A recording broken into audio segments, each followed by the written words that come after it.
ದೆಹಲಿ ಗದ್ದುಗೆ ಯಾರಿಗೆ? ಇದೇ ಪ್ರಶ್ನೆ ಎಲ್ಲರನ್ನ ಕೂಡ ಕಾಡ್ತಾ ಇದೆ. ಇವತ್ತು ರಾಷ್ಟ್ರ ರಾಜಧಾನಿಯ ದೆಹಲಿ ಚುನಾವಣೆಯ ಮತದಾನ ಕೂಡ ಮುಗಿದೋಯ್ತು. ಇದರ ಬೆನ್ನಲ್ಲೇ ಮತದಾನೋತ್ತರ ಸಮೀಕ್ಷೆಗಳ ಭವಿಷ್ಯ ಕೂಡ ಹೊರಬಿದ್ದಿದೆ. ಹಾಗಿದ್ರೆ ಇಂದ್ರಪ್ರಸ್ಥದ ಪಟ್ಟದ ಆಟದಲ್ಲಿ ಗೆಲ್ಲೋದು ಆಮ್ ಆದ್ಮಿ ಪಕ್ಷನ, ಬಿಜೆಪಿನ ಅಥವಾ ಕಾಂಗ್ರೆಸ್?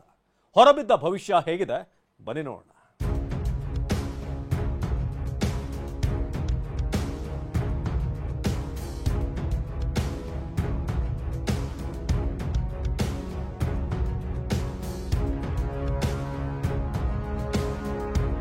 ರಾಷ್ಟ್ರ ರಾಜಧಾನಿ ದೆಹಲಿ ಮತ ಸಮರದಲ್ಲಿ ಯಾರಿಗೆ ಗೆಲುವು? ಬಿಜೆಪಿ 35ರಿಂದ 40 ಸೀಟ್ಗಳನ್ನು ಗೆಲ್ಲಬಹುದು ಅನ್ನುವಂಥದ್ದು. ಆಮ್ ಆದ್ಮಿ ಪಾರ್ಟಿ 27ರಿಂದ 32 ಸೀಟ್ಗಳನ್ನು ಗೆಲ್ಲಬಹುದು ಅಂತ. 58ರಷ್ಟು ವೋಟಿಂಗ್ ಯಾವ ಪಕ್ಷದ ಮೇಲೆ ಮತದಾರನ ಒಲವು?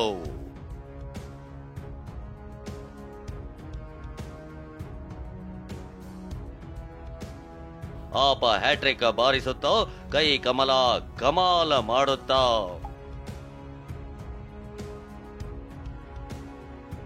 ಫಲಿತಾಂಶಕ್ಕೂ ಮುನ್ನ ಮತದಾನೋತ್ತರ ಸಮೀಕ್ಷೆಯ ಭವಿಷ್ಯ. ಬಿಜೆಪಿಗೆ ಸ್ಪಷ್ಟವಾದಂತಹ ಬಹುಮತ ಇದೆ. ಈಗ 3 ಸರ್ವೆಗಳಲ್ಲಿ 3 ಸರ್ವೆಗಳು ಬಿಜೆಪಿಗೆ ಮುನ್ನಡೆಯನ್ನ ಕೊಡ್ತಾವೆ. ಮತ ಸಮರ, ರಾಷ್ಟ್ರ ರಾಜಧಾನಿಯ ಮತ ಸಮರ. ಆಮ್ ಆದ್ಮಿ ಪಕ್ಷಕ್ಕೆ ಹ್ಯಾಟ್ರಿಕ್ ಬಾರಿಸೋ ಗುರಿ. ರಾಷ್ಟ್ರ ಗೆದ್ದ ಬಿಜೆಪಿಗೆ ರಾಷ್ಟ್ರ ರಾಜಧಾನಿಯಲ್ಲಿ 2 ದಶಕದ ಬಳಿಕ ಮತ್ತೆ ಬಾವುಟ ನೆಡುವ ಜಿದ್ದು. ಕಾಂಗ್ರೆಸ್ ಪಾಲಿಗೆ ಮತ್ತೊಂದು ಅಗ್ನಿ ಪರೀಕ್ಷೆ. ಹೀಗೆ ದೇಶದಾದ್ಯಂತ ತೀವ್ರ ಕುತೂಹಲ ಕೆರಳಿಸಿದ್ದ ದೆಹಲಿ ವಿಧಾನಸಭೆ ಚುನಾವಣೆಯ ಮತದಾನ ಮುಗಿದಿದೆ.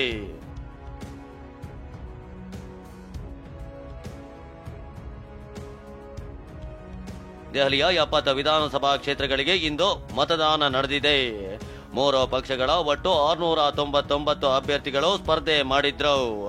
ಈ ಎಲ್ಲ ಅಭ್ಯರ್ಥಿಗಳ ಹಣೆ ಬರಹವನ್ನ ದೆಹಲಿಯ ಮತದಾರ ಮತಯಂತ್ರದಲ್ಲೇ ಭದ್ರವಾಗಿರಿಸಿದ್ದಾನೆ. ರಾಷ್ಟ್ರಪತಿ ದ್ರೌಪದಿ ಮುರ್ಮು, ಉಪರಾಷ್ಟ್ರಪತಿ ಜಗದೀಪ್ ಧನ್ಕರ್, ಲೋಕಸಭೆ ವಿಪಕ್ಷ ನಾಯಕ ರಾಹುಲ್ ಗಾಂಧಿ, ಸೋನಿಯಾ ಗಾಂಧಿ, ಪ್ರಿಯಾಂಕಾ ಗಾಂಧಿ, ದೆಹಲಿ ಮಾಜಿ ಸಿಎಂ ಅರವಿಂದ್ ಕೇಜ್ರಿವಾಲ್, ಮುಖ್ಯಮಂತ್ರಿ ಅತಿಶಿ ಹೀಗೆ ದಿಗ್ಗಜ ನಾಯಕರು ಸಾಮಾನ್ಯರಂತೆ ಸರತಿ ಸಾಲಲ್ಲಿ ನಿಂತು ಮತ ಚಲಾಯಿಸಿದ್ದಾರೆ. ದೆಹಲಿಯಲ್ಲಿ ಹತ್ತಿರ 58% ಮತದಾನದ ಪ್ರಮಾಣ ದಾಖಲಾಗಿದೆ.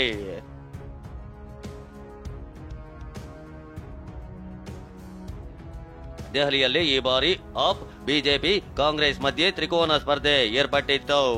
2 ಬಾರಿ ದೆಹಲಿ ಗದ್ದುಗೆ ಹಿಡಿದಿರುವ ಅರವಿಂದ್ ಕೇಜ್ರಿವಾಲ್ ನೇತೃತ್ವದ ಆಮ್ ಆದ್ಮಿ ಪಕ್ಷ ಮತ್ತೆ ಅಧಿಕಾರಕ್ಕೇರುತ್ತಾ, ಬಿಜೆಪಿ ಹೊಸ ಇತಿಹಾಸ ಸೃಷ್ಟಿಸುತ್ತಾ, ಕಾಂಗ್ರೆಸ್ ಪುಟಿದೇಳುತ್ತಾ ಅನ್ನೋದು ತೀವ್ರ ಕುತೂಹಲ ಮೂಡಿಸಿದೆ. ಈ ಮಧ್ಯೆ ದೆಹಲಿ ಮತದಾನೋತ್ತರ ಸಮೀಕ್ಷೆ ಹೊರಬಿದ್ದಿದ್ದು ದೆಹಲಿ ಗದ್ದುಗೆ ಯಾರು ಹಿಡಿಯಬಹುದು ಎಂಬುದನ್ನ ಅಂದಾಜಿಸಲಾಗಿದೆ. ಹಾಗಾದ್ರೆ ಮತದಾನೋತ್ತರ ಸಮೀಕ್ಷೆಗಳ ಭವಿಷ್ಯ ಏನು? ಅದನ್ನೇ ತೋರಿಸ್ತೀವಿ ನೋಡಿ. ದೆಹಲಿ ಮತದಾನೋತ್ತರ ಸಮೀಕ್ಷೆ ಪ್ರಕಾರ ಬಿಜೆಪಿಗೆ ಬಹುಮತ ಸಿಗಲಿದೆ ಅಂತ ಅಂದಾಜಿಸಲಾಗಿದೆ. ಮ್ಯಾಟ್ರಿಜ್ ಸಂಸ್ಥೆ ನಡೆಸಿದ ಸಮೀಕ್ಷೆ ಪ್ರಕಾರ ಬಿಜೆಪಿ 35ರಿಂದ 40 ಸ್ಥಾನ ಗೆಲ್ಲಬಹುದೆಂದು ಭವಿಷ್ಯ ನುಡಿದಿದ್ರೆ ಆಪ್ 32ರಿಂದ 37 ಸ್ಥಾನ ಪಡೆಯಲಿದೆ ಅಂತ ಸಮೀಕ್ಷೆ ತಿಳಿಸಿದೆ. ಆದರೆ ಕಾಂಗ್ರೆಸ್ 1 ಸ್ಥಾನ ಪಡೆಯಬಹುದೆಂದು ಅಂದಾಜಿಸಲಾಗಿದೆ.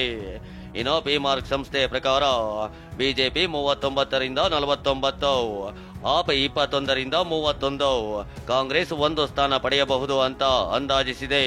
ಹಾಗೇನೆ ಪೀಪಲ್ಸ್ ಇನ್ಸೈಟ್ ಸಂಸ್ಥೆ ನಡೆಸಿದ ಸಮೀಕ್ಷೆ ಪ್ರಕಾರ ಬಿಜೆಪಿ 40ರಿಂದ 44, ಆಪ್ 25ರಿಂದ 29, ಕಾಂಗ್ರೆಸ್ 1 ಸ್ಥಾನ ಪಡೆಯಬಹುದು ಅಂತ ತಿಳಿಸಿದೆ. ಕೆಲ ಸಮೀಕ್ಷೆಗಳಲ್ಲಿ ಬಿಜೆಪಿಗೆ, ಕೆಲ ಸಮೀಕ್ಷೆಗಳಲ್ಲಿ ಆಪ್ಗೆ ಬಹುಮತದ ಭವಿಷ್ಯ. ರಾಷ್ಟ್ರ ರಾಜಧಾನಿ ದೆಹಲಿ ದಂಗಲ್ನಲ್ಲಿ ಮತ್ತೆ ನೆಲಕಚ್ಚುತ್ತಾ ಕಾಂಗ್ರೆಸ್.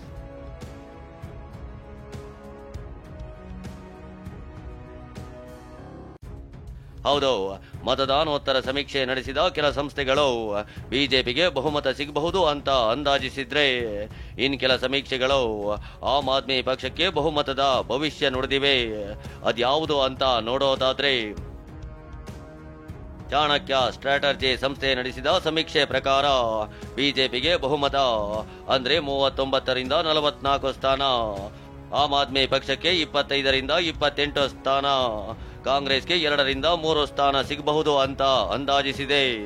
ಆದ್ರೆ ಮೈಂಡ್ ಬ್ರಿಂಕ್ ಅನ್ನೋ ಸಂಸ್ಥೆ ನಡೆಸಿದ ಸಮೀಕ್ಷೆಯಲ್ಲಿ ಆಮ್ ಆದ್ಮಿ ಪಕ್ಷಕ್ಕೆ ಬಹುಮತ ಸಿಗಬಹುದು ಅಂತ ಅಂದಾಜಿಸಲಾಗಿದೆ. ಅಂದ್ರೆ ಬಿಜೆಪಿಗೆ 21ರಿಂದ 25 ಸ್ಥಾನ, ಆಪ್ಗೆ 44ರಿಂದ 49 ಸ್ಥಾನ, ಕಾಂಗ್ರೆಸ್ಗೆ 1 ಸ್ಥಾನ ಸಿಗಬಹುದು ಅಂತ ಅಂದಾಜಿಸಿದೆ. ಆದ್ರೆ ಪೀಪಲ್ಸ್ ಪಲ್ಸ್ ಅನ್ನೋ ಸಂಸ್ಥೆ ಸಮೀಕ್ಷೆ ಬಿಜೆಪಿಗೆ ಬಹುಮತದ ಭವಿಷ್ಯ ನುಡಿದಿದೆ. ಅಂದ್ರೆ ಬಿಜೆಪಿಗೆ ಭರ್ತಿ 51ರಿಂದ 60 ಸ್ಥಾನ, ಆಪ್ಗೆ 10ರಿಂದ 19 ಸ್ಥಾನ, ಕಾಂಗ್ರೆಸ್ಗೆ ಯಾವುದೇ ಸ್ಥಾನ ಸಿಗದೆ ಇರಬಹುದು ಅಂತ ಅಂದಾಜಿಸಿದೆ.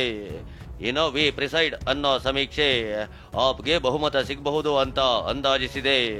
ಅಂದ್ರೆ ಬಿಜೆಪಿಗೆ 18ರಿಂದ 23 ಸ್ಥಾನ, ಆಪ್ಗೆ 46ರಿಂದ 52 ಸ್ಥಾನ, ಕಾಂಗ್ರೆಸ್ಗೆ 1 ಸ್ಥಾನ ಸಿಗಬಹುದು ಅಂತ ಭವಿಷ್ಯ ನುಡಿದಿದೆ.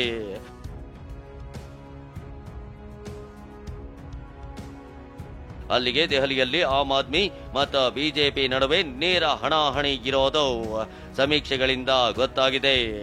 ಆದ್ರೆ ಕಾಂಗ್ರೆಸ್ ಕೂಡ ಈ ಬಾರಿ ಸರ್ಪ್ರೈಸ್ ರಿಸಲ್ಟ್ ಕೊಡೋ ತವಕದಲ್ಲಿದೆ.